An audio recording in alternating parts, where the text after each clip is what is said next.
Hi hello ಎಲ್ರಿಗೂ ನಮಸ್ಕಾರ. So welcome back to KPSC ಸಂದೇಶ 25 ಕರ್ನಾಟಕದ ಶಿಕ್ಷಣ ಯೋಜನೆಗಳು. ಇದು ಬಹಳನೇ ಇಂಪಾರ್ಟೆಂಟ್ ಆದಂತದ್ದು. ಸೊ ಇದು KS 2024ಕ್ಕೆ ನಾವು ಮಾಡ್ತಾ ಇರುವಂತಹ 40 ದಿನಗಳ ರ್ಯಾಪಿಡ್ ರಿವಿಷನ್ ಸೀರೀಸಿನ ಡೇ 21. ಇದು ನನ್ನ ಹೆಸರು ಸಂದೀಪ್ ದೇಶಪಾಂಡೆ. ಯಾಕೆ ಈ ಕ್ಲಾಸ್ ಇಂಪಾರ್ಟೆಂಟ್ ಆಗತ್ತೆ ಅಂದ್ರೆ, ನಿಮ್ಗೆ ಗೊತ್ತಿದೆ ಶಿಕ್ಷಣದ ಏನು ಸೀರೀಸ್ ಗಳಿದೆ ಅಥವಾ ಶಿಕ್ಷಣದ ಯೋಜನೆಗಳೆಲ್ಲವೂ ಹಲವಾರು ಬಾರಿ ಎಕ್ಸಾಮ್ಸ್ ಅಲ್ಲಿ ಬರ್ತಾ ಇರುತ್ತೆ. ಸೊ ಈ ಬಾರಿಯ ಯೋಜನೆಯು ಬರುವ ಚಾನ್ಸಸ್ ಇದೆ. ಹಿಂದಿನ ಕ್ಲಾಸಿನ ಪ್ರಶ್ನೆ, ಇಂದಿರಾ ವ್ಯಾಯಾಮವು ಭಾರತ ಮತ್ತು ಕೆಳಗಿನ ಯಾವ ದೇಶಗಳ ನಡುವೆ ಇದೆ ಅಂತ ಪ್ರಶ್ನೆ. So Myanmar, Russia, France, USA, America. So ಇದರ ರೈಟ್ ಆನ್ಸರ್ ಅನ್ನ ನೀವು ಕಮೆಂಟ್ಸ್ ಅಲ್ಲಿ ತಿಳಿಸಿ. ಓಕೆ, ಸೊ ಮೊದಲನೆಯದಾಗಿ ಈ ವರ್ಷದ ಬಜೆಟ್, ದಟ್ ಈಸ್ ಕರ್ನಾಟಕದ ಬಜೆಟಿನಲ್ಲಿ ಕೆಲವಷ್ಟು ಹೊಸ ಸ್ಕೀಮ್ಸ್ ಗಳಿದೆ. ಫಸ್ಟ್ ಅದನ್ನ ಕವರ್ ಮಾಡಬೇಕು ಅನ್ನೋದು ನಮ್ಮ ಉದ್ದೇಶ. ಯಾಕಂದ್ರೆ ಅವು ಹೊಸ ಯೋಜನೆಗಳು. ಈ ಕ್ಲಾಸಿನಲ್ಲಿ ಹೊಸ ಯೋಜನೆಗಳನ್ನ ಸೇರಿ ಹಳೆ ಯೋಜನೆಗಳಾದಂತಹ ಅಕ್ಷರ ದಾಸೋಹ, ಬಾಬಾಲೆ ಶಾಲೆಗೆ ಹೋಗೋಣ, ಕಲೀನಲಿ ಎಲ್ಲವನ್ನೂ ಕವರ್ ಮಾಡಬೇಕು ಅನ್ನೋದು ನಮ್ಮ ಮುಖ್ಯ ಉದ್ದೇಶ. ಸೊ ಬಜೆಟ್ 2024-25ರಲ್ಲಿ ಇರುವಂತಹ ಒನ್ ಆಫ್ ದ ಸ್ಕೀಮ್ಸ್ ಯಾವುದು ಅಂದ್ರೆ ಮರುಸಿಂಚನಾ ಕಾರ್ಯಕ್ರಮ. ಸೊ ಹಿಂದುಳಿದಿರುವ 6ನೇ ಮತ್ತು 7ನೇ ತರಗತಿ ವಿದ್ಯಾರ್ಥಿಗಳ ಕಲಿಕಾ ಸಾಮರ್ಥ್ಯವನ್ನು ಸುಧಾರಿಸುವ ಗುರಿಯನ್ನು ಹೊಂದಿದೆ. ಸೊ ಇಷ್ಟು ಇಂಪಾರ್ಟೆಂಟ್ ಎರಡು ಥಿಂಗ್ಸ್. ಒಂದು, ಕಲಿಕಾ ಸಾಮರ್ಥ್ಯವನ್ನು ಸುಧಾರಿಸುವ ಗುರಿ ಮತ್ತು 6ನೇ ಮತ್ತು 7ನೇ ತರಗತಿ, ಇದೆರಡನ್ನ ನೆನ್ಪಿಟ್ಕೋಬೇಕು. ಮರುಸಿಂಚನಾ ಕಾರ್ಯಕ್ರಮ ನಿಮ್ಗೆ ಆಲ್ರೆಡಿ ಗೊತ್ತಿದೆ. ಇದು ನಾವು ಸ್ಕೀಮ್ ಸೆಕ್ಟರ್ ವೈಸ್ ಮಾಡ್ತಾ ಇರೋದ್ರಿಂದ ಎಕ್ಸಾಮ್ ಹಾಲಿನಲ್ಲಿ ಇಮಿಡಿಯೇಟ್ ಆಗಿ ಫ್ಲಾಶ್ ಆಗುತ್ತೆ ಇದು ಯಾವ ವಲಯಕ್ಕೆ ಸೇರಿರುವುದು ಅಂತ. ಸೊ ಮನೋ ಚೈತನ್ಯ ಅನ್ನೋ ಒಂದು ಸ್ಕೀಮ್ ಬೇರೆ, ಇದು ಬೇರೆ ಇದೆ, ಅದು ಬೇರೆ, ಮತ್ತು ಇದು ಮರುಸಿಂಚನ ಅನ್ನುವ ಕಾರ್ಯಕ್ರಮ. ರೈಟ್, ಗಣಿತ ಗಣಕ ಕಾರ್ಯಕ್ರಮ ಅಂತ ಒಂದು ಇಂಟ್ರೊಡ್ಯೂಸ್ ಮಾಡಿದ್ದಾರೆ ಈ ವರ್ಷದ ಬಜೆಟ್ ನಲ್ಲಿ. 2024-25ರ ಬಜೆಟ್ ನಲ್ಲಿ ಉಲ್ಲೇಖಿಸಲಾದ ಗಣಿತ ಗಣಕ ಕಾರ್ಯಕ್ರಮ ಜೈಪಾಲ್ ಇನ್ಸ್ಟಿಟ್ಯೂಟ್ ನೊಂದಿಗೆ ಸಹಯೋಗದಲ್ಲಿದೆ. ಇದು 3ರಿಂದ 5ನೇ ತರಗತಿ ವಿದ್ಯಾರ್ಥಿಗಳಿಗೆ. ಸೊ ನಿಮ್ಗೆ ಇಲ್ಲಿ 2 ಪಾಯಿಂಟ್ಸ್ ಸಿಗ್ತಾ ಇದೆ. ಒಂದು, ಜೈಪಾಲ್ ಇನ್ಸ್ಟಿಟ್ಯೂಟಿನ ಸಹಯೋಗದೊಂದಿಗೆ ಆಗ್ತಾ ಇರೋದು ಅಂತ. ಎರಡನೆಯದು 3ರಿಂದ 5ನೇ ತರಗತಿಯ ವಿದ್ಯಾರ್ಥಿಗಳ ಒಂದು ಬೆಳವಣಿಗೆಗೆ ಇರುವಂತದ್ದು. ಮತ್ತು ಮೂರನೆಯದು, ಇದು ವಿದ್ಯಾರ್ಥಿಗಳನ್ನು ಗಣಿತ ವಿದ್ಯಾರ್ಥಿಗಳ ಯಾರೆಲ್ಲ ಇದ್ದಾರೆ ಅವರ ಗಣಿತ ಇಷ್ಟಪಡಬೇಕು. ಸರ್, ಗಣಿತ ಒಂದು ಕಬ್ಬಿಣದ ಕಡಲೆ ಅಂತ ಬಹಳಷ್ಟು ಜನ ಹೇಳ್ತಾರೆ. ಹಾಗಲ್ಲ, ಅದನ್ನ ಇಷ್ಟಪಟ್ಟು ಗುರಿಯನ್ನು ಅವ್ರೇನು ಇಷ್ಟಪಡುವ ಗುರಿಯನ್ನು ಇದು ಹೊಂದಿದೆ, ಗಣಿತ ಗಣಕ ಕಾರ್ಯಕ್ರಮ. ಒಂದು ವಿಷಯ ಏನ್ ಹೇಳ್ಬೇಕು ಅಂದ್ರೆ, ಸೊ ನೀವು ಇಲ್ಲಿ ನೋಡ್ಬೋದು 7ನೇ ತರಗತಿಯ ವಿದ್ಯಾರ್ಥಿಗಳು ಅಂತ. ಅಲ್ಲಿ 3-4 ತರಗತಿಯ 3ರಿಂದ 5ನೇ ತರಗತಿಯ ವಿದ್ಯಾರ್ಥಿಗಳು. ಸೊ 86ನೇ constitutional amendment act, that is ಸಂವಿಧಾನ ತಿದ್ದುಪಡಿ ಕಾಯ್ದೆಯ ಅಡಿಯಲ್ಲಿ ನಮಗೆ 21A, ದಟ್ ಈಸ್ ಮೂಲಭೂತ ಹಕ್ಕು 21A, ಫಂಡಮೆಂಟಲ್ ರೈಟ್ 21A ನ ಇನ್ಕಾರ್ಪೊರೇಟ್ ಮಾಡಿರುವುದರಿಂದ free and compulsory education. Okay, so that is free education ಯಾವ ವಯಸ್ಸಿನವರೆಗೂ 14 ಇಯರ್ಸಿನವರೆಗೂ ಫ್ರೀ ಎಜುಕೇಶನ್ ಅನ್ನ ಮಾಡಿದ್ದಾರೆ 86th constitutional amendment act. So ಇವೆಲ್ಲ ಕಾರ್ಯಕ್ರಮಗಳು ಅದಕ್ಕೆ ಪೂರಕವಾಗಿ ಅಲಾಂಗ್ ವಿತ್ ಅಕ್ಷರ ದಾಸೋಹ ಅವೆಲ್ಲ ಕಾರ್ಯಕ್ರಮಗಳನ್ನ ಸೇರಿದರೆ ಈ ನಮ್ಮ ಗೋಲ್ ಏನಿದೆ ಅದನ್ನ ಮೀಟ್ ಮಾಡುವಂತದ್ದು. ಓಕೆ, ಸೊ ಇದು ಕೂಡ ಎಕ್ಸಾಮ್ಸ್ ಅಲ್ಲಿ ಬರುವಂತಹ ಸಾಧ್ಯತೆ ಇರುತ್ತದೆ. ಇದನ್ನ ಸೇರಿಸಿ ನಿಮ್ಗೆ ಗೊತ್ತಿದೆ ಒಂದೇ ಸಮಯದಲ್ಲಿ ಒಂದು ಫಂಡಮೆಂಟಲ್ ರೈಟ್ 14 ಇಯರ್ಸ್ ವರೆಗೂ ಫ್ರೀ ಎಜುಕೇಶನ್ ಮಾಡಿರುವುದು, ಒಂದು DPSP ಆಡ್ ಆಗಿರುವುದು, ದಟ್ ಈಸ್ ನೆಕ್ಸ್ಟ್ ರಾಜ್ಯ ರಾಷ್ಟ್ರ 14 18 ಇಯರ್ಸಿನವರೆಗೆ ಎಜುಕೇಶನ್ ನ ಫೋಕಸ್ ಮಾಡಬೇಕು ಅಂತ. ದೆನ್ ಒಂದು ಫಂಡಮೆಂಟಲ್ ಡ್ಯೂಟಿಯನ್ನು ಆಡ್ ಮಾಡಿದ್ದಾರೆ. ಯಾರು ಅಂದ್ರೆ ಇವರ ಪೋಷಕರು ಯಾರೆಲ್ಲ ಇದ್ದಾರೋ ಅವರ ಒಂದು ಮೂಲಭೂತ ಏನು ಡ್ಯೂಟಿ ಆಗಿರುತ್ತೆ, ಅವರ ಯಾರು ವಾರ್ಡ್ಸ್ ಇರುತ್ತಾರೋ ಅಥವಾ ಅವರ ಚಿಲ್ಡ್ರನ್ ಇರ್ತಾರೋ ಅವರನ್ನ ಸ್ಕೂಲಿಗೆ ಕರ್ಕೊಂಡು ಹೋಗಿ ಸೇರಿಸುವಂತದ್ದು. ಓಕೆ, ದೆನ್ ನೆಕ್ಸ್ಟ್ ಬರ್ತಾ ಇರೋದು ಬೇರು ಚಿಗುರು ಕಾರ್ಯಕ್ರಮ ಅಂತ. ಸೊ ನಿಮ್ಗೆ ಗೊತ್ತಿದೆ ಅಲ್ಯೂಮಿನೈ, ಬೇರು ಮತ್ತು ಚಿಗುರು. ಸೊ ಒಂದು ಮರ ಬೆಳಿಬೇಕು ಅಂದ್ರೆ ಬೇರಿನ ಅವಶ್ಯಕತೆ ಇದೆ, ದಟ್ ಈಸ್ ಅಲ್ಯೂಮಿನೈ ಕಾಂಟ್ರಿಬ್ಯೂಷನ್ ಅಂತ ಏನ್ ಹೇಳ್ತೀವೋ ಅದು. ಸಂಸ್ಥೆಯ ಅಭಿವೃದ್ಧಿಗಾಗಿ ಹಳೆಯ ವಿದ್ಯಾರ್ಥಿಗಳ ಕೊಡುಗೆಯನ್ನು ಪ್ರೋತ್ಸಾಹಿಸಲು ಬೇರು ಚಿಗುರು ಕಾರ್ಯಕ್ರಮವನ್ನು ಸ್ಟಾರ್ಟ್ ಮಾಡಿದ್ದಾರೆ. ಇದು ಕೂಡ ಬಜೆಟಿನ ಸ್ಕೀಮು. ಸೊ ಇಂಪಾರ್ಟೆಂಟ್ ಆಗುತ್ತೆ. ನಿಮ್ಗೆ ಒಂದು ವಿಷಯ ಹೇಳ್ತೀನಿ, ರೀಸೆಂಟ್ಲಿ ನಮ್ಮ ನಂದನ್ ನೀಲ್ಕೇಣಿ ಅವರು ಇನ್ಫೋಸಿಸ್ಸಿನ one of the important founders, ಅವರ ಒಂದು ಅಲ್ಯೂಮಿನೈ ಆದಂತಹ IIT ಬಾಂಬೆಗೆ 315 ಕೋಟಿ ರೂಪಾಯಿಯನ್ನ ದೇಣಿಗೆಯಾಗಿ ಕೊಟ್ಟಿದ್ದಾರೆ ಫಾರ್ ದರ್ ಅಲುಮಿನೈ, ಯಾವುದಕ್ಕಾದ್ರೂ ಯೂಸ್ ಮಾಡಬಹುದು ಅಂತ. ಸೊ ಈ ತರದ ಕಾಂಟ್ರಿಬ್ಯೂಷನ್ಸ್ ಅನ್ನ ಎನ್ಕರೇಜ್ ಮಾಡಬೇಕು ಅಂತ ಇರುವುದೇ ಬೇರು ಚಿಗುರು. ದೆನ್ ನಾವು ಮನುಜರು ಅನ್ನುವ ಒಂದು ಕಾರ್ಯಕ್ರಮ ಇದೇ ಬಜೆಟ್ ನಲ್ಲಿ ಇಂಟ್ರೊಡ್ಯೂಸ್ ಆಗಿರುವುದು. ಏನು ಅಂದ್ರೆ ಸಾಮಾಜಿಕ ಸಾಮರಸ್ಯ, ವೈಜ್ಞಾನಿಕ ಮನೋಭಾವ ಮತ್ತು ಸಹಬಾಳ್ವೆಯನ್ನು ಉತ್ತೇಜಿಸಲು ಪ್ರತಿ ವಾರ 2 ಗಂಟೆಗಳ ಸಂವಾದಾತ್ಮಕ ತರಗತಿ. ಬಜೆಟ್ ಸಾಮಾಜಿಕ ನ್ಯಾಯದ ಒನ್ ಆಫ್ ದ ಅಡಿಪಾಯದಲ್ಲಿ ಇರುವಂತಹದ್ದು. ಇದನ್ನ ನಾವು ಸ್ಕೀಮ್ ಏನು ಅಂದ್ರೆ ಎಲ್ಲರೂ ಸಹಬಾಳ್ವೆಯನ್ನು, ಸೈಂಟಿಫಿಕ್ ಟೆಂಪರ್ ಅಂತ ಏನ್ ಹೇಳ್ತಾರೆ ಅದನ್ನ, ಮತ್ತು ಸೋಷಿಯಲ್ ಹಾರ್ಮನಿ ಇದನ್ನ ಬೆಳೆಸೋದಕ್ಕಾಗಿ 2 hours ಆದಂತಹ ಇಂಟರಾಕ್ಟಿವ್ ಕ್ಲಾಸ್. ದೆನ್ ಪ್ರೇರಣಾ ಮಾರ್ಗದರ್ಶನ ಮೆಂಟರ್ಶಿಪ್ ಅಂತ. ಸೊ ಇದು ಕೂಡ ಬಜೆಟ್ ನಲ್ಲಿ ಇರುವಂತಹ ಸ್ಕೀಮು. ನೀವು ಇಲ್ಲಿ ನೋಡ್ಬೋದು ರತನ್ ಟಾಟಾ ಅವರು ಹೇಗೆ ಒಬ್ಬ ಯಂಗ್ ಹುಡುಗನನ್ನ ಮೆಂಟರ್ ಮಾಡ್ತಾ ಇದ್ದಾರೋ ಅದೇ ರೀತಿಯಾಗಿ ಸರ್ಕಾರಿ ಪಾಲಿಟೆಕ್ನಿಕ್ ಮತ್ತು ಇಂಜಿನಿಯರಿಂಗ್ ಕಾಲೇಜುಗಳ ವಿದ್ಯಾರ್ಥಿಗಳಿಗೆ ಪ್ರೇರಣಾ ಮಾರ್ಗದರ್ಶನ ಕಾರ್ಯಕ್ರಮಕ್ಕೆ ಚಾಲನೆಯನ್ನ ಕೊಟ್ಟಿದ್ದಾರೆ. ಸೊ ಇದು ಏನು, ಯಾವ ಪ್ರೋಗ್ರಾಮ್ ಅಂತ ಕೇಳಿದರೆ ಉನ್ನತ ಶಿಕ್ಷಣ ಅಂತ ಏನ್ ಹೇಳ್ತೀವಿ ಅದಕ್ಕೆ ರಿಲೇಟೆಡ್ ಆದಂತಹ program. That is polytechnic, engineering students ಗೆ ಒಂದು ಮೆಂಟರ್ಶಿಪ್ ಅನ್ನ ಕೊಡಬೇಕು, ನೀವು ಏನ್ ಮಾಡಬೇಕು ಮುಂದೆ, ಆ ರೀತಿಯಾದಂತಹ mentorship program. Then NEET, JEE, CET ತರಬೇತಿ ಕಾರ್ಯಕ್ರಮ. ಸೊ ಸರ್ಕಾರಿ ಪದವಿ ಪೂರ್ವ ಕಾಲೇಜುಗಳಲ್ಲಿ ಪ್ರೀ ಯೂನಿವರ್ಸಿಟಿ PU ಕಾಲೇಜ್ ಅಂತ ಏನ್ ಹೇಳ್ತೀವಿ ಅಲ್ಲಿ 20,000 ವಿಜ್ಞಾನ ವಿದ್ಯಾರ್ಥಿಗಳಿಗೆ, ಸೈನ್ಸ್ ಬ್ಯಾಕ್ ಗ್ರೌಂಡ್ ಸ್ಟೂಡೆಂಟ್ಸ್ಗೆ, ಯಾಕಂದ್ರೆ ಅವರೇ ಈ ಎಕ್ಸಾಮ್ಸ್ ಅನ್ನ ಬರೆಯೋದು. NEET for medical students, JEE ಮತ್ತು ಸಿಇಟಿ, ಜೆಇಇ ಇಂಜಿನಿಯರಿಂಗು, ಸಿಇಟಿ ಎಲ್ಲದಕ್ಕೂ ತರಬೇತಿ ಕಾರ್ಯಕ್ರಮವನ್ನ ಹೇಗೆ ಮಾಡಬೇಕು, ಟೈಮ್ ಡ್ಯೂರೇಷನ್ ಅಲ್ಲಿ ಹೇಗೆ ಸಾಲ್ವ್ ಮಾಡಬೇಕು, MCQs ಅನ್ನ ಹೇಗೆ ಸಾಲ್ವ್ ಮಾಡಬೇಕು, ಅದರ ಟೆಕ್ನಿಕ್ಸ್ ಏನು, ಇದೆಲ್ಲವನ್ನ ತಿಳಿಸುವಂತಹ ಕಾರ್ಯಕ್ರಮ ನೀಟು 20,000 ಸ್ಟೂಡೆಂಟ್ಸ್ಗೆ. ಇದು ಬಜೆಟ್ ನಲ್ಲಿ ಇರುವಂತಹ ಪ್ರೋಗ್ರಾಮು. ಅದಲ್ಲದೆ ಇದಕ್ಕೆ ಆದಂತಹ ಒಂದು ಉನ್ನತ ಶಿಕ್ಷಣ ಇಲಾಖೆಯ ಪ್ರೋಗ್ರಾಮ್ ಇದೆ, ಗೆಟ್ ಸೆಟ್ ಗೋ ಅಂತ. ಗೆಟ್ ಸಿಇಟಿ ಗೋ ಅಂತ. ಏನಿದು ಅಂದ್ರೆ ಸಿಇಟಿ ಮತ್ತು ನೀಟ್ ಕ್ರಾಶ್ ಕೋರ್ಸ್ ಭಾರತದಲ್ಲಿನ ಶಾಲಾ ಮತ್ತು ಶಿಕ್ಷಣ ಪ್ರಾಥಮಿಕ ವಿದ್ಯಾರ್ಥಿಗಳಿಗೆ ವಿನ್ಯಾಸಗೊಳಿಸಲಾದ ಸಹಾಯದ LMS ಅಪ್ಲಿಕೇಶನ್ ಆಗಿದೆ. ಲರ್ನಿಂಗ್ ಮ್ಯಾನೇಜ್ಮೆಂಟ್ ಸಿಸ್ಟಮ್ ಅಂತಾರೆ LMS ಅಂದರೆ. ಸೊ ಅಪ್ಲಿಕೇಶನ್ ಸಮಗ್ರ ಕಲಿಕೆಯ ವಿಷಯ ಮಾಡ್ಯೂಲ್ ಅನ್ನು ಹೊಂದಿದೆ ಮತ್ತು ಕಾರ್ಯಕ್ಷಮತೆಯ ಆಧಾರಿತ ವಿಶ್ಲೇಷಣೆಯನ್ನು ಒದಗಿಸುತ್ತದೆ. ಸೊ ಇದು ಗೆಟ್ ಸೆಟ್ ಗೋ ಅಂತ ಉನ್ನತ ಶಿಕ್ಷಣ ಇಲಾಖೆಯ ಒಂದು ಸ್ಕೀಮ್ ಆಗಿರುತ್ತದೆ. ಓಕೆ. ದೆನ್ ವಿವೇಕ ಯೋಜನೆ ಲಾಸ್ಟ್ ಇಯರ್ ಇದು ಬಹಳನೇ ಸುದ್ದಿಯಲ್ಲಿತ್ತು. ಸೊ 8,100 ಹಳೆಯ ಕಾರ್ಯನಿರ್ವಹಿಸದ ತರಗತಿ ಕೊಠಡಿಗಳನ್ನು ಬದಲಾಯಿಸಬೇಕು ಅಂತ, ಅಪ್ಗ್ರೇಡ್ ಮಾಡಬೇಕು ಅಂತ, ಈ ಎಲ್ಲ ಸ್ಕೀಮ್ಸ್ ಅನ್ನ, ಈ ಎಲ್ಲ ಕ್ಲಾಸಸ್ ಅನ್ನ ಅಪ್ಗ್ರೇಡ್ ಮಾಡಬೇಕಂತ. ಈ ಕ್ಲಾಸಸ್ ಅನ್ನೆಲ್ಲ ಆರೆಂಜ್ ಕಲರ್ ಅಲ್ಲಿ ಪೇಂಟ್ ಮಾಡಬೇಕು ಅಂತ, ಕಿತ್ತಳೆ ಬಣ್ಣದಲ್ಲಿ ಪೇಂಟ್ ಮಾಡಬೇಕು ಅಂತ. ಸರ್ಕಾರಿ ಶಾಲೆಗಳನ್ನ ಹೊಸ ಕೊಠಡಿಗಳನ್ನು ನಿರ್ಮಿಸಲು ಶಾಲಾ ಶಿಕ್ಷಣ ಮತ್ತು ಸಾಕ್ಷರತಾ ಇಲಾಖೆಯಿಂದ ಬಂದಿರುವಂತದ್ದು. ಇದರಲ್ಲಿ ಇನ್ನೊಂದು ವಿಷಯ ಏನು ಅಂದ್ರೆ ಸ್ವಾಮಿ ವಿವೇಕಾನಂದ ಹೆಸರಿನ ತರಗತಿ ಕೊಠಡಿಗಳು ಪ್ರತಿಯೊಂದರಲ್ಲೂ ಹೇಳಿಕೆಗಳು, ಅವರ ಹೇಳಿಕೆಗಳನ್ನ ಅವರನ್ನ ಪ್ರೋತ್ಸಾಹಿಸಬೇಕು ಅಂತ.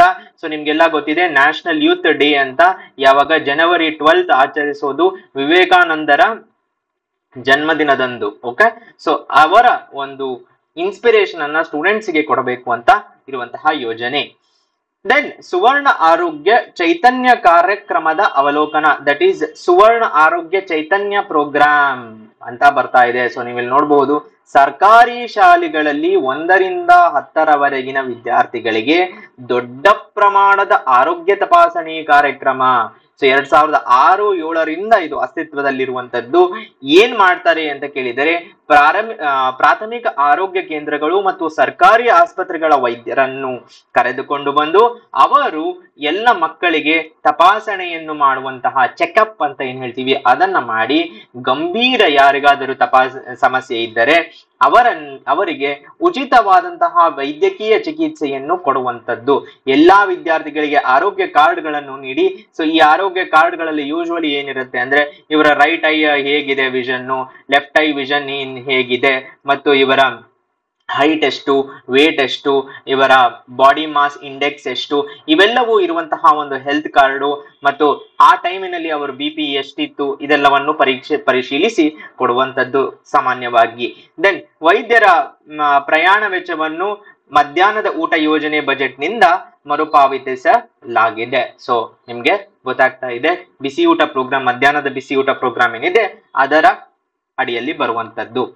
ದೆನ್ ನಮ್ಮ ಶಾಲೆ ಅನ್ನುವ ಕರ್ನಾಟಕದಲ್ಲಿ ಪ್ರಾಯೋಗಿಕ ಕಾರ್ಯಕ್ರಮ, that is a pilot program ಅನ್ನೋದು ಕರ್ನಾಟಕ ಸರ್ಕಾರ ಮತ್ತು ಅಜೀಂ ಪ್ರೇಮ್ಜಿ ಫೌಂಡೇಶನ್ ಇಂದ 2007 ರಿಂದ 10 ಪ್ರಾರಂಭಿಸಲಾಗಿದೆ. ಸರ್ಕಾರಿ ಶಾಲೆಗಳಲ್ಲಿ ಪ್ರಾಥಮಿಕ ಶಿಕ್ಷಣವನ್ನು ಹೆಚ್ಚಿಸುವ ಗುರಿಯನ್ನು ಹೊಂದಿದೆ. ಸಮುದಾಯದ ಭಾಗವಹಿಸುವಿಕೆ, ದಟ್ ಈಸ್ ಕಮ್ಯುನಿಟಿ ಪಾರ್ಟಿಸಿಪೇಷನ್ ಅನ್ನ ಮಾಡಬೇಕು ಮತ್ತು ಆಟಿಟ್ಯೂಡ್ ಅನ್ನೇ ಚೇಂಜ್ ಮಾಡಬೇಕು. ಎಜುಕೇಶನ್ ಬಗ್ಗೆ ಸ್ಕೂಲ್ಗೆ ಹೋಗ್ಬೇಕು ಅಂತ ಅನಿಸುವಂತ ಆಟಿಟ್ಯೂಡ್ ಅನ್ನು ತರಬೇಕು ಮತ್ತು ಗುಣಮಟ್ಟದ ಪ್ರಾಥಮಿಕ ಶಿಕ್ಷಣವನ್ನು ಸುಧಾರಿಸುವ ಗುರಿಯನ್ನು ಹೊಂದಿರುವಂತಹ ಒಂದು ಯೋಜನೆ. ಮಕ್ಕಳ ಪೋಷಕರ ಕಡೆಗೆ ಶಾಲೆಗಳಲ್ಲಿನ ಹೊಣೆಗಾರಿಕೆಯನ್ನು ನಿರ್ವಹಿಸುವ ಗುರಿಯನ್ನು ಹೊಂದಿದೆ. ಓಕೆ, ಸೊ ಇದು ನಮ್ಮ ಶಾಲೆ ಅಂತ ಸ್ಕೀಮು. ಅದೇ ರೀತಿಯಾಗಿ ನಮ್ಮ ಶಾಲೆ ನನ್ನ ಕೊಡುಗೆ ಅಂತ ಒಂದು ಸ್ಕೀಮ್ ಇದೆ. ಅದರಲ್ಲಿ ಏನು ಅಂದ್ರೆ, ಒಂದು ಸುಧಾರಿತ ಸಾರ್ವಜನಿಕ ಶಿಕ್ಷಣಕ್ಕಾಗಿ ಸಾಮೂಹಿಕ ಕ್ರಿಯೆಯನ್ನು ಆಹ್ವಾನಿಸುತ್ತದೆ. ಸೊ ಒಂದು ಇಂಪ್ರೂವ್ಡ್ ಆದಂತಹ ಪಬ್ಲಿಕ್ ಎಜುಕೇಶನ್ಗೆ ಫೋಕಸ್ ಕೊಡ್ತಾ ಇರೋದು. ಸರ್ಕಾರಿ ಶಾಲೆಗಳಾದ್ಯಂತ ಸಹಯೋಗ ಮತ್ತು ಸಹಕಾರವನ್ನು ಪ್ರೋತ್ಸಾಹಿಸುತ್ತದೆ. ಓಕೆ, ಕೊಲಾಬರೇಷನ್ ಫೋಕಸ್ ಮಾಡಬೇಕು ಅಂತ, ಮತ್ತು ಯಾರೆಲ್ಲ ಏನಾದ್ರೂ ಕೊಡುಗೆ ಕೊಡಬೇಕು ಅಂತ ನೀವು ನಮ್ಮ ಶಾಲೆ ನನ್ನ ಕೊಡುಗೆ ಅಂತ ಗೂಗಲ್ ಮಾಡಿ, ಎಲ್ಲರೂ ನಾನು ಒಂದು 1000 ರೂಪಾಯಿಯನ್ನ ಕೊಟ್ಟಿದ್ದೇನೆ ಅಂತ ಅವರು ಒಂದು ಕಾರ್ಡ್ ಕೊಡ್ತಾರೆ. ಆ ಕಾರ್ಡ್ ಅನ್ನ ಅವರು ಸೋಷಿಯಲ್ ಮೀಡಿಯಾದಲ್ಲಿ ಅವರ ವಾಟ್ಸ್ಆಪ್ ಸ್ಟೇಟಸ್ ಗಳಲ್ಲಿ ಜನರಿಗೆ ಒಬ್ಬರಿಂದ ಒಬ್ಬರಿಗೆ ಹಾಗೆ ಕೊಡುಗೆ ಕೊಡುವ ಒಂದು ಪ್ರೋತ್ಸಾಹ ನೀಡುವಂತಹ ಕಾರ್ಯಕ್ರಮ ನಮ್ಮ ಶಾಲೆ ನನ್ನ ಕೊಡುಗೆ. ದೆನ್ ಅಕ್ಷರ ದಾಸೋಹ ಕಾರ್ಯಕ್ರಮ ಬಹಳನೇ ಇಂಪಾರ್ಟೆಂಟ್ ಆಗಿರುವಂತದ್ದು, ನಿಮ್ಗೆಲ್ಲ ಗೊತ್ತೇ ಇದೆ. ಮಧ್ಯಾಹ್ನದ ಬಿಸಿಯೂಟ ಕಾರ್ಯಕ್ರಮ ಕೇಂದ್ರ ಸರ್ಕಾರ ಜಾರಿ ಮಾಡಿದ್ದು 1995ರಲ್ಲಿ. ರಾಜ್ಯಾದ್ಯಂತ 2002-3ರಿಂದ ಮೊದಲಿಗೆ ಅರಿಕೇರಿ ಇಂದ ಸ್ಟಾರ್ಟ್ ಆಗಿರುವಂತದ್ದು. 1ರಿಂದ 10ನೇ ತರಗತಿಯವರೆಗೆ ಸರ್ಕಾರಿ ಮತ್ತು ಅನುದಾನಿತ ಏಡೆಡ್ ಸ್ಕೂಲ್ಸ್ ಅಂತ ಏನ್ ಹೇಳ್ತೀವೋ ಅಲ್ಲಿ ಓದುತ್ತಿರುವ ವಿದ್ಯಾರ್ಥಿಗಳಿಗೆ ಮಧ್ಯಾಹ್ನದ ಬಿಸಿ ಊಟವನ್ನ ಕೊಟ್ಟು ಸ್ಕೂಲಿಗೆ ಎನ್ರೋಲ್ಮೆಂಟ್ ಅನ್ನ ಇನ್ಕ್ರೀಸ್ ಮಾಡಬೇಕು ಅಂತ. ನಿಮ್ಗೆ ಒಂದು ವಿಷಯ ಹೇಳ್ತೀನಿ, ನಮ್ಮ ಸ್ಕೂಲಿನಲ್ಲೂ ನಾನು ಓದಿರುವುದು ಒಂದು ಗವರ್ಮೆಂಟ್ ಏಡೆಡ್ ಸ್ಕೂಲು, ಅಲ್ಲಿಯೂ ಮಧ್ಯಾಹ್ನದ ಬಿಸಿ ಊಟವನ್ನ ಕೊಡ್ತಾ ಇದ್ದರು. ಓಕೆ, ಸೊ ಶಾಲಾ ದಾಖಲಾತಿ ಮತ್ತು ಹಾಜರಾತಿ ಹೆಚ್ಚಿಸುವುದು, ಪೌಷ್ಟಿಕ ಆಹಾರ ಒದಗಿಸಿ ಆರೋಗ್ಯ ಸುಧಾರಣೆಯನ್ನ ಮಾಡುವಂಥದ್ದು, ಮಕ್ಕಳನ್ನು ಪುನಃ ಶಾಲೆಗೆ ಕರೆತರುವುದು, ಶಾಲೆ ಬಿಡದಂತೆ ತಡೆಯುವುದು. ಏನಂತ ಕರೀತಾರೆ ಇದನ್ನ? ಡ್ರಾಪ್ ಔಟ್ ಅಂತ ಏನ್ ಹೇಳ್ತಾರೆ, ಅದನ್ನ ಆಗಬಾರದು ಅಂತ ಪ್ರೋತ್ಸಾಹಿಸಕ್ಕೆ. ಸೊ ಒಂದು ಇದಕ್ಕೆ ಪೂರಕವಾಗಿ ಒಂದು ವಿಷಯ, ಇದನ್ನ ಫಸ್ಟ್ ತಮಿಳುನಾಡಿನಲ್ಲಿ ಸ್ಟಾರ್ಟ್ ಮಾಡಿರುವಂತದ್ದು. ಇದರಿಂದ ಬಹಳಷ್ಟು ಜನ, ಅದರಲ್ಲಿ ಒಬ್ಬ ಫೇಮಸ್ ಆದಂತಹ ಪರ್ಸನ್ ವೇಲುಮಣಿ ಅಂತ. ಸೊ ಇವರು ಥೈರೋಕೇರ್ ಅಂತ ಒಂದು ಆರ್ಗನೈಸೇಷನ್ ಅನ್ನ ಸ್ಟಾರ್ಟ್ ಮಾಡಿ, ಥೈರಾಯ್ಡ್ ಮತ್ತು ಬೇರೆ ಡಯಾಗ್ನಾಸ್ಟಿಕ್ಸಿನ ಬಗ್ಗೆ ಇರುವಂತಹ ಆರ್ಗನೈಸೇಷನ್. ಅವರು ಈ ಅಕ್ಷರ ದಾಸೋಹದ ಬಗ್ಗೆ ಬಹಳಷ್ಟು ವೇದಿಕೆಗಳಲ್ಲಿ ಇದರಿಂದ ನಾನು ಉದ್ಧಾರವಾದೆ ಅಂತ ಒಂದು ಹೇಳಿಕೆಯನ್ನ ಕೊಟ್ಟಿದ್ದಾರೆ. ಅಂದ್ರೆ ತಮಿಳುನಾಡಿನ ಅಕ್ಷರ ದಾಸೋಹ, ಅದರಿಂದ ಅದು ಕೇಂದ್ರ ಸರ್ಕಾರ, ಅದರಿಂದ ಅದು ಎಲ್ಲ ರಾಜ್ಯಗಳಿಗೆ ಹರಡಿರುವಂತದ್ದು. ದೆನ್ ಅಕ್ಷರ ದಾಸೋಹ ಕಾರ್ಯಕ್ರಮದ ಅನುದಾನದ ಬಗ್ಗೆ ತಿಳಿದುಕೊಳ್ಳಬೇಕು, ಯಾಕಂದ್ರೆ ಇದು ಇಂಪಾರ್ಟೆಂಟ್. ಕೇಂದ್ರ ಹಾಗೂ ರಾಜ್ಯ ಸರ್ಕಾರಗಳು 75:25 ಇನ ಪಾರ್ಟು, ಆದರೆ ಈಶಾನ್ಯ ರಾಜ್ಯಗಳು, ದಟ್ ಈಸ್ ನಾರ್ತ್ ಈಸ್ಟ್ ಅಂತ ಏನ್ ಹೇಳ್ತೀವೋ ಅಲ್ಲಿ 90:10% ರೇಷಿಯೋ ಇರುತ್ತದೆ. ದೆನ್ ಇರುಳು ಕುರುಡುತನ ನಿವಾರಿಸಲು, ದಟ್ ಈಸ್ ನೈಟ್ ಬ್ಲೈಂಡ್ನೆಸ್ ಅಂತ ಏನ್ ಹೇಳ್ತೀವೋ ಅದನ್ನ ನಿವಾರಿಸಲು 6 ತಿಂಗಳಿಗೊಮ್ಮೆ ವಿಟಮಿನ್ ಎ ಮಾತ್ರೆಗಳನ್ನ ಕೊಡ್ತಾರೆ. ದೆನ್ 6 ತಿಂಗಳಿಗೊಮ್ಮೆ ಜಂತು ಹುಳು ನಿರೋಧಕ ಮಾತ್ರೆಗಳನ್ನು ಕೊಡುವಂತದ್ದು. ದಿಸ್ ಈಸ್ ಅಕ್ಷರ ದಾಸೋಹ ಕಾರ್ಯಕ್ರಮ. ಇದನ್ನು ಇನ್ನೂ ಉಲ್ಲೇಖಿಸಬೇಕು ಅಂತ ಕೇಳಿದರೆ, ಫಾರ್ ಎಕ್ಸಾಂಪಲ್, ಈಗ ಅಕ್ಷರ ದಾಸೋಹಗಳಲ್ಲಿ ಬಹಳಷ್ಟು ಜನ CSR ಅಂತ ಏನ್ ಹೇಳ್ತೀವಿ, ಕಾರ್ಪೊರೇಟ್ ಸೋಷಿಯಲ್ ರೆಸ್ಪಾನ್ಸಿಬಿಲಿಟಿಯನ್ನ ತಗೊಂಡು, ನಿಮ್ಗೆ ಗೊತ್ತಿರುತ್ತೆ ಆಕಾಂಕ್ಷ ಅಂತ ಒಂದು ಪೋರ್ಟಲಿನ ಮುಖಾಂತರ ತಮಗೆ ಅಕ್ಷರ ದಾಸೋಹಕ್ಕೆ ಕಾಂಟ್ರಿಬ್ಯೂಟ್ ಮಾಡುವ ಅವಕಾಶವೂ ಇದೆ. ಇನ್ನೊಂದು ಅಕ್ಷಯ ಪಾತ್ರೆ ಎನ್ನುವ ಫೌಂಡೇಶನ್ ಆಗಿರಬಹುದು. ಇನ್ನು ಸಾಕಷ್ಟು ಫೌಂಡೇಶನ್ಗಳು ಅವರದೇ ಆದ ಒಂದು ಅಕ್ಷರ ದಾಸೋಹ ಪ್ರೋಗ್ರಾಮ್ ಅನ್ನ ಇಂಡಿಪೆಂಡೆಂಟ್ ಆಗಿ ನಡೆಸ್ತಾರೆ. ಸೊ ಅವರು ಸರ್ಕಾರಕ್ಕೂ ಕೊಡಬಹುದು ಅಥವಾ ಅವರಿಗೆ ಯಾವ್ದು ಸ್ಕೂಲ್ಸ್ ಅಲ್ಲಿ ನಡೆಸಬೇಕು ಅಂತ ಇದೆ ಅದರ ಅವಕಾಶಗಳು ಇರುತ್ತವೆ. ದೆನ್ ವಿದ್ಯಾಸಿರಿ ಕಾರ್ಯಕ್ರಮ ಅಂತ. ಸೊ ಇದು ಒಂದು ಎಜುಕೇಶನ್ ಸ್ಕೀಮ್ ಆಗಿದ್ದರೂ ಒಂದು ಸೆಕ್ಷನ್ಗೆ ಇರುವಂತದ್ದು. ಫಲಾನುಭವಿಗಳು ಯಾರು ಅಂದ್ರೆ ಹಿಂದುಳಿದ ವರ್ಗಗಳು ಮತ್ತು SC ಹಾಗೂ ST ಕೂಡ ಇನ್ಕ್ಲೂಡೆಡ್ ಇದೆ ಇದರಲ್ಲಿ. ಏನು ಅಂತ ಕೇಳಿದ್ರೆ SSLC ನಂತರ ಕೋರ್ಸ್ಗಳಲ್ಲಿ ಅಧ್ಯಯನ ಮಾಡುತ್ತಿರುವ ಗ್ರಾಮೀಣ ವಿದ್ಯಾರ್ಥಿಗಳಿಗೆ ಇದು ಸ್ಕೀಮ್ ಇರುವಂತದ್ದು. ಪ್ರತಿ ತಿಂಗಳಿಗೆ 1,500 ರೂಪಾಯಿ. ಅಂಡರ್ ದಿಸ್ ಸ್ಕೀಮ್ 1,500 ರೂಪಾಯಿ 10 ತಿಂಗಳಿಗೆ ಬ್ಯಾಂಕ್ ಟ್ರಾನ್ಸ್ಫರ್ ಆಗುತ್ತೆ. ಯಾರೆಲ್ಲ ಪೋಸ್ಟ್ ಮೆಟ್ರಿಕ್, ಇಲ್ಲಿ ನೋಡ್ಬೋದು post matric PUC to PhD, ಅಲ್ಲಿನಿಂದ PhD ವರೆಗೆ ಯಾರೆಲ್ಲ ಇದ್ದಾರೋ ಅವರಿಗೆ ಕೊಡುವಂತದ್ದು. For backward classes minority studying from this region. So Karnataka government ಇದಕ್ಕೆ 376 crores ಅನ್ನ ಸ್ಪೆಂಡ್ ಮಾಡಿದೆ. 3.65 lakh ಸ್ಟೂಡೆಂಟ್ಸ್ ಗೆ ಹೆಲ್ಪ್ ಮಾಡಿರುವಂತದ್ದು. ಇಲಾಖೆಗಳು, ಇದರಲ್ಲಿ ಬಹಳಷ್ಟು ಇಲಾಖೆಗಳು ಸೇರಿಕೊಂಡಿದೆ. ಒಂದು ಸಾಮಾಜಿಕ ಕಲ್ಯಾಣ, ಪರಿಶಿಷ್ಟ ವರ್ಗಗಳ ಕಲ್ಯಾಣ, ಹಿಂದುಳಿದ ವರ್ಗಗಳ ಕಲ್ಯಾಣ ಹಾಗೂ ಅಲ್ಪಸಂಖ್ಯಾತ ಕಲ್ಯಾಣ ನಿರ್ದೇಶನಾಲಯ. ಇದು ವಿದ್ಯಾಸಿರಿ ಕಾರ್ಯಕ್ರಮ. ದೆನ್ ಕ್ಷೀರಭಾಗ್ಯ ಯೋಜನೆ. ಸೊ ಅಕ್ಷರ ದಾಸೋಹ ಯೋಜನೆ ಬಿಟ್ಟು ಕ್ಷೀರಭಾಗ್ಯ ಅನ್ನುವ ಒಂದು ಯೋಜನೆ. ಇದರಲ್ಲಿ ಕರ್ನಾಟಕ ಹಾಲು ಒಕ್ಕೂಟ, ದಟ್ ಈಸ್ ಮಿಲ್ಕ್ ಫೆಡರೇಷನ್ ಅಂತ ಏನ್ ಹೇಳ್ತೀವೋ ಅದು 2013ರಲ್ಲಿ ಕೆಳ ಮತ್ತು ಉನ್ನತ ಶಿಕ್ಷಣ ಇಲಾಖೆ, that is lower and higher education department, ಮಕ್ಕಳ ಮತ್ತು ಮಹಿಳಾ ಮತ್ತು ಮಕ್ಕಳ ಕಲ್ಯಾಣ ಇಲಾಖೆ ಸಹಯೋಗದೊಂದಿಗೆ ಪ್ರಾರಂಭಿಸಿದೆ. ಇದು 3 ಡಿಪಾರ್ಟ್ಮೆಂಟ್ಸ್ ಸೇರಿರುವಂತದ್ದು. ಇದರಲ್ಲಿ ಮುಖ್ಯವಾಗಿ ಎಲ್ಲ ಅಂಗನವಾಡಿಯಿಂದ school children, that is 6 months ಇಂದ 6 years ವರೆಗೂ ಏನು ಅಂಗನವಾಡಿಯಲ್ಲಿ ಇರ್ತಾರೋ ಮಕ್ಕಳು, ಮತ್ತು ಫಸ್ಟ್ ಸ್ಟ್ಯಾಂಡರ್ಡ್ ಇಂದ 10th standard ವರೆಗೂ ಇರುವಂತಹ ಗವರ್ನಮೆಂಟ್ ಮತ್ತು ಗವರ್ನಮೆಂಟ್ ಏಡೆಡ್ ಸ್ಕೂಲ್ಸ್ ಅಲ್ಲಿ ಇರುವಂತಹ ಅನುದಾನಿತ ಮಕ್ಕಳಿಗೆಲ್ಲರಿಗೂ ವಾರದಲ್ಲಿ 5 ದಿನ ಹಾಲು, ಕಡಿಮೆ ತೂಕದ ಮಕ್ಕಳಿಗೆ 200 ml ಎಕ್ಸ್ಟ್ರಾ, ಮತ್ತು ಅಂಗನವಾಡಿ ಫಲಾನುಭವಿಗಳಿಗೆ ವಾರದಲ್ಲಿ 6 ದಿನ ಹಾಲನ್ನು ಒದಗಿಸುತ್ತದೆ. ಓಕೆ, ಸೊ ಅರ್ಹತೆ ಏನಿರಬೇಕು ಅಂದ್ರೆ ಇದು ಕರ್ನಾಟಕ ರಾಜ್ಯದ ನಿವಾಸಿಗಳಾಗಿರ್ಬೇಕು ಮತ್ತು ಇನ್ನುಳಿದಂತೆ ಸರ್ಕಾರಿ ಅನುದಾನಿತ ಅಥವಾ ಅನುದಾನಿತ ಶಾಲೆಗಳಲ್ಲಿ ಇರತಕ್ಕದ್ದು. ಇಲ್ಲಿ ನೋಡಬಹುದು ಈ ರೀತಿಯಾಗಿ ಹಾಲನ್ನ ಕೊಡುವಂತದ್ದು. ದೆನ್ ವಿದ್ಯಾವಾರಿಧಿ ಯೋಜನೆ. ಸೊ ಇದು ಕೂಡ ಬಜೆಟ್ ಅಲ್ಲಿ ಇರುವಂತಹದ್ದು ಯೋಜನೆ. ಸೊ ವಿದ್ಯಾರ್ಥಿಗಳಿಗೆ ಶೈಕ್ಷಣಿಕ ನೆರವು ಮತ್ತು ಉದ್ಯೋಗಾವಕಾಶಗಳನ್ನು ಒದಗಿಸಲು ಉನ್ನತ ಶಿಕ್ಷಣ ವಲಯದಲ್ಲಿ ಸಮಗ್ರ ಡೇಟಾ ಬೇಸ್ ಯಾವುದು ಅಂದ್ರೆ ವಿದ್ಯಾವಾರಿಧಿ ಸ್ಕೀಮ್. ಸೊ ಪ್ರಶ್ನೆ, ವಿದ್ಯಾವಾರಿಧಿ ಯೋಜನೆ ಕೆಳಗಿನವುಗಳಲ್ಲಿ ಯಾವುದಕ್ಕೆ ರಿಲೇಟೆಡ್ ಆದಂತದ್ದು ಅಂತ ಕೇಳ್ಬಿಟ್ಟು ವುಮೆನ್ ಎಜುಕೇಶನ್ ಆ ತರ ಪ್ರಶ್ನೆ ಬರುವ ಚಾನ್ಸಸ್ ಇದೆ. ಬಟ್ ಇದು ಎಲ್ಲರಿಗೂ ಇರುವಂತದ್ದು ಒಂದು ಡೇಟಾ ಬೇಸ್. ನಾವು ಇಲ್ಲಿ ಹೇಗೆ ಲೈಬ್ರರಿಯಲ್ಲಿ ಎಲ್ಲ ಇರುತ್ತೋ ಅದೇ ರೀತಿಯಾಗಿ ಒಂದು ಕಂಪ್ಯೂಟರ್ ಅಲ್ಲಿ ಒಂದು ಡೇಟಾವನ್ನ ಮೇಂಟೈನ್ ಮಾಡುವಂತದ್ದು. ಇದು ಉನ್ನತ ಶಿಕ್ಷಣದ ಒಂದು ವಲಯದ ಸ್ಕೀಮ್, ಇದು ವಿದ್ಯಾವಾರಿಧಿ. ದೆನ್ ನಲಿಕಲಿ ಯೋಜನೆ, ಹಳೆಯದಾದಂತಹ ಯೋಜನೆ ಬಟ್ ಇಂಪಾರ್ಟೆಂಟು, ಎಲ್ಲವೂ ತಿಳಿದುಕೊಂಡಿರಬೇಕು. ಮಕ್ಕಳು ಆಟವಾಡುತ್ತಾ ಶಿಕ್ಷಣ ಸಂತಸದಾಯಕ ಪಡೆಯಲು ಪ್ರೋತ್ಸಾಹ, ಸಂತಸದಾಯಕ ಶಿಕ್ಷಣ ಪಡೆಯಲು ಪ್ರೋತ್ಸಾಹವನ್ನು ಕೊಡುವಂತದ್ದು. ಚಟುವಟಿಕೆ ಆಧಾರಿತ ಕಲಿಕೆಯ ಮೇಲೆ ಕೇಂದ್ರೀಕರಿಸಿರುತ್ತದೆ. ಸೊ ಹೀಗೆ ನೋಡ್ಬೋದು, ಚಾರ್ಟ್ಸ್ ಮಾಡೋದು, ಚಾರ್ಟ್ಸ್ ಅಲ್ಲಿ ಕಟಿಂಗ್ಸ್ ಮಾಡೋದು, ಪೇಪರ್ ಕಟಿಂಗ್ಸ್ ಮಾಡೋದು, ಪಜಲ್ಸ್ ಅನ್ನ ಜೋಡಿಸೋದು, ಇದರ ಸ್ಕೀಮು ನಲಿಕಲಿ ಸ್ಕೀಮು. ಈಗಾಗಲೇ ಒಂದು 30 ವರ್ಷಗಳಿಂದ ಇದು ನಡೀತಾ ಇದೆ. ದೆನ್ ಬಾಬಾಲೆ ಶಾಲೆಗೆ ಹೋಗೋಣ ಅಂತ ಒಂದು ಸ್ಕೀಮು.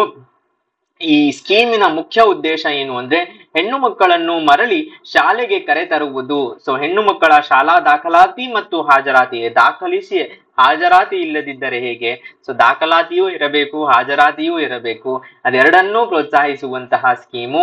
ಯಾಕೆ ಅಂತ ಕೇಳಿದರೆ ನೀವಿಲ್ಲಿ ನೋಡ್ಬೋದು ಲಿಟರೇಸಿ ರೇಟ್ಸ್ ಕರ್ನಾಟಕದ ಲಿಟರೇಸಿ ರೇಟ್ಸು 75.36. ಇದು important exam point of view ಇಂದ. ಓವರ್ ಆಲ್ ಭಾರತದ ಲಿಟರೇಸಿ ರೇಟ್ಗಿಂತ ನಾವು ಹೆಚ್ಚಿದ್ದೇವೆ. ಎಷ್ಟು ಹೆಚ್ಚಿದ್ದೇವೆ ಅಷ್ಟು ಡೀಟೇಲ್ಸ್ ಬೇಕಿಲ್ಲ, ನಾವು ಹೆಚ್ಚಿದ್ದೇವೆ ಅಷ್ಟು ಸಾಕು. Male literacy rate 82, female literacy rate ಅದಕ್ಕಿಂತ ಬಹಳನೇ ಕಡಿಮೆ ಇದೆ, 68.08. ಸೊ ಇದನ್ನ ಇಂಪ್ರೂವ್ ಮಾಡಬೇಕು, ದಾಖಲಾತಿಯನ್ನ ಹಾಜರಾತಿಯನ್ನ ಇಂಪ್ರೂವ್ ಮಾಡೋದು ಬಾಬಾಲೆ ಶಾಲೆಗೆ ಹೋಗೋಣ. ದೆನ್ ಕೂಲಿಯಿಂದ ಶಾಲೆಗೆ. ಸೊ ಚೈಲ್ಡ್ ಲೇಬರ್ ಅಂತ ಏನ್ ಹೇಳ್ತೀವಿ, ಬಾಲಕಾರ್ಮಿಕತೆ ಅಂತ ಏನ್ ಹೇಳ್ತೀವಿ, ಅದಕ್ಕೆ ರಿಲೇಟೆಡ್ ಆದಂತಹ ಸ್ಕೀಮು. ನಿಮ್ಗೆ ಗೊತ್ತಿದೆ ಅಬಾಲಿಷನ್ ಆಫ್ ಚೈಲ್ಡ್ ಲೇಬರ್ ಕೂಡ ಒನ್ ಆಫ್ ದ ಮೂಲಭೂತ ಹಕ್ಕುಗಳು. ಸೊ ಈ ಮೂಲಭೂತ ಹಕ್ಕುಗಳಲ್ಲಿ ಇಟ್ಟುಕೊಂಡು ಅದನ್ನ ಪ್ರೋತ್ಸಾಹಿಸಬೇಕು ಅಂತ ಇರುವ ಸ್ಕೀಮು ಕೂಲಿಯಿಂದ ಶಾಲೆಗೆ. ಪದ್ಧತಿ ಅಡಿಯಲ್ಲಿ ಕೆಲಸ ಮಾಡುತ್ತಿದ್ದ ಮಕ್ಕಳನ್ನು ಮರಳಿ ಶಾಲೆಗೆ ಕರೆತರುವುದು. ಸೊ ಚೈಲ್ಡ್ ಲೇಬರ್ ಇಂದ ಸ್ಕೂಲ್ಗೆ ಹೋಗುವಂತಹ ಒಂದು ಟ್ರಾನ್ಸಿಷನ್ ಸ್ಕೀಮು ಕೂಲಿಯಿಂದ ಶಾಲೆಗೆ. ಅದೇ ರೀತಿಯಾಗಿ ಬೀದಿಯಿಂದ ಶಾಲೆಗೆ ಅಂತ ಒಂದು ಸ್ಕೀಮ್ ಇದೆ.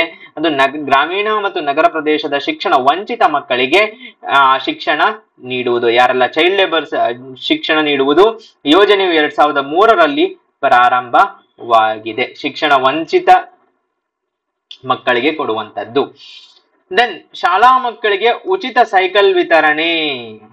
ಓಕೆ, ಈ ಸ್ಕೀಮ್ ಬಹಳ ಜನರಿಗೆ ಗೊತ್ತಿರುತ್ತೆ, ಬಹಳ ವರ್ಷಗಳಿಂದ ಇದು ನ್ಯೂಸ್ ಅಲ್ಲಿದೆ. ಏನು ಅಂತ ಕೇಳಿದರೆ 2006ರಲ್ಲಿ ನಾವು ಸುವರ್ಣ ಕರ್ನಾಟಕ ರಾಜ್ಯೋತ್ಸವವನ್ನ ಆಚರಿಸಿದ್ವಿ. ಆ ಟೈಮಿನಲ್ಲಿ ಅನೌನ್ಸ್ ಆದಂತಹ ಸ್ಕೀಮು, ಕರ್ನಾಟಕ ಸರ್ಕಾರವು ಈ ಯೋಜನೆಯನ್ನು ಸುವರ್ಣ ಕರ್ನಾಟಕ ವಾರ್ಷಿಕ ವರ್ಷಾಚರಣೆಯ ಅಂಗವಾಗಿ ಜಾರಿ ಮಾಡಿದೆ. ಓಕೆ, ಸುವರ್ಣ ಕರ್ನಾಟಕ ವರ್ಷಾಚರಣೆ ಆಗಿರೋದು 2006ರಲ್ಲಿ. ಇದಲ್ಲದೆ ನಿಮ್ಗೆ ಗೊತ್ತಿರಬಹುದು, ಸುವರ್ಣ ಸೌಧ ಅಂತ ಬೆಳಗಾವಿನಲ್ಲಿಯೂ ಉದ್ಘಾಟನೆಯು ಈ ಟೈಮಿನಲ್ಲಾಗಿ ಅದಾಗಿ ಕನ್ಸ್ಟ್ರಕ್ಷನ್ ಆಗಿ ಅದು 2012 ಇನಾಗರೇಟ್ ಆಗಿರುವಂತದ್ದು. 56 ನಮ್ಮ ಫಾರ್ಮೇಶನ್ ಆಗಿರೋದು. ಓಕೆ, ಉಚಿತ ಸೈಕಲ್. ದೆನ್ ಅಕ್ಷರ ಗಣಿತ ಇನಿಷಿಯೇಟಿವ್ ಅಂತ ಕರ್ನಾಟಕದಲ್ಲಿ 2011ರಲ್ಲಿ ಗಣಿತ ಕಲಿಕೆ ಸಹಾಯ ಮಾಡಲು ಪ್ರಾರಂಭಿಸಲಾಗಿದ್ದು 1ರಿಂದ 5 ದಟ್ ಈಸ್ 1st ಇಂದ 5th ಸ್ಟ್ಯಾಂಡರ್ಡ್ಸಿನ ಮಾನದಂಡಗಳಲ್ಲಿ ಮಕ್ಕಳಿಗೆ ಚಟುವಟಿಕೆ ಆಧಾರಿತ ವಿಧಾನವನ್ನು ಉಪಯೋಗಿಸಿ ಅಕ್ಷರದ ಗಣಿತ ಕಿಟ್ಗಳನ್ನು ಸಹ ವಿತರಿಸುವ ಒಂದು ಕಾರ್ಯಕ್ರಮ ಅಕ್ಷರ ಗಣಿತ ಸ್ಕೀಮ್. ದೆನ್ ಕರ್ನಾಟಕದ ಶಾಲಾ ಗುಣಮಟ್ಟ ಮೌಲ್ಯಮಾಪನ ಸಂಸ್ಥೆ KSQAO ಅನ್ನೋ ಒಂದು ಸಂಸ್ಥೆಯನ್ನೇ ಎಸ್ಟಾಬ್ಲಿಷ್ ಮಾಡಿದ್ದಾರೆ. ಇದು 2005ರಲ್ಲಿ ಸ್ಥಾಪಿಸಿ ಅಜೀಂ ಪ್ರೇಮ್ಜಿ ಅವರ ಲರ್ನಿಂಗ್ ಗ್ಯಾರಂಟಿ ಪ್ರೋಗ್ರಾಮಿಗೆ ಒಂದು ಸಿಮಿಲರ್ ಆದಂತಹ ಸ್ಕೀಮು. ಇದರಲ್ಲಿ ರಾಜ್ಯಾದ್ಯಂತ ವಿದ್ಯಾರ್ಥಿಗಳ ಕಲಿಕೆಯ ಸಾಧನೆಯ ಮಟ್ಟಗಳ ಮಾಹಿತಿಯನ್ನು ಒದಗಿಸುತ್ತದೆ. ಗುಣಮಟ್ಟದ ಸಮಸ್ಯೆಗಳನ್ನು ಪರಿಹರಿಸಲು ಕರ್ನಾಟಕ ಶಾಲೆಗಳನ್ನು ಗುಣಮಟ್ಟದ ಶಿಕ್ಷಣದ ಕಡೆಗೆ KSQE ಪ್ರಾರಂಭಿಸಲಾಗಿದೆ. Karnataka schools towards quality education. ಅದಲ್ಲದೆ ಮೋಸ್ಟ್ ರೀಸೆಂಟ್ ಆದಂತದ್ದು Karnataka school quality assessment and accreditation programme ಅಂತ ಕೇಳ್ತಾ ಇರೋ ನೀವು, KSQAAC ಅನ್ನುವ ಪ್ರೋಗ್ರಾಮು. ಇದು 2011ನಲ್ಲಿ ಸ್ಟಾರ್ಟ್ ಆಗಿರೋದು. ದೆನ್ ನಾವು ಈ ಆಡಳಿತದಲ್ಲಿ ಇನ್ನೆರಡು ಸ್ಕೀಮ್ಗಳನ್ನು ನೋಡಿದ್ವಿ. ಅದನ್ನ ಇನ್ಕ್ಲೂಡ್ ಇಲ್ಲಿ ಮಾಡ್ಕೊಂಡ್ರೆ ಯಾವುದು ಅಂದ್ರೆ ಶಿಕ್ಷಣ ಕಿರಣ ಅಂತ ಒಂದು ಸ್ಕೀಮು. ಇದು ಎಜುಕೇಶನ್ ಡಿಪಾರ್ಟ್ಮೆಂಟಿನದು. ಶಿಕ್ಷಕರ ಹಾಜರಾತಿ ಸಲ್ಲಿಕೆಗಾಗಿ ಜಿಯೋ ಹಾಜರಾತಿ ಅಪ್ಲಿಕೇಶನ್ SATS ಕರ್ನಾಟಕ ಶಿಕ್ಷಕರಿಗೆ ಸ್ಥಾಪಿಸಲಾಗಿದೆ. ಶಾಲೆಯ ಅಪ್ಲಿಕೇಶನ್ಗೆ ಸುಲಭ ಪ್ರವೇಶವನ್ನು ಅನುಮತಿಸುತ್ತದೆ. ಓಕೆ, ದೆನ್ ಶಿಕ್ಷಕ ಮಿತ್ರ ಅನ್ನುವ ಸ್ಕೀಮು. ಇದರಲ್ಲಿ ಇದು ಒಂದು ಮೊಬೈಲ್ ಅಪ್ಲಿಕೇಶನ್. ಇದರ ಬಗ್ಗೆಯೂ ನಾವು ನೋಡಿದ್ದೇವೆ. ಸರ್ಕಾರಿ ಶಾಲಾ ಶಿಕ್ಷಕರಿಗೆ ತಮ್ಮ ಸೇವಾ ವಿವರಗಳನ್ನು ವೀಕ್ಷಿಸಲು ಮತ್ತು ವಿವಿಧ ಸೇವೆಗಳಿಗೆ ಆನ್ಲೈನ್ ಅರ್ಜಿಗಳನ್ನು ಮಾಡಲು ವೇದಿಕೆಯಾಗಿದೆ. ಯಾವುದು ಅಂದ್ರೆ ಶಿಕ್ಷಕ ಮಿತ್ರ ಸ್ಕೀಮು. Okay, right. ಇದರೊಂದಿಗೆ 25 ಕರ್ನಾಟಕದ ಶಿಕ್ಷಣ ಯೋಜನೆಗಳನ್ನ ನೋಡಿದ್ದೀವಿ. ಮುಂದಿನ ಕ್ಲಾಸ್ ಅಲ್ಲಿ ಮತ್ತೆ ಸಿಗೋಣ. ನಿಮ್ ಸಪೋರ್ಟ್ ಹೀಗೆ ಇರಲಿ. ಧನ್ಯವಾದಗಳು.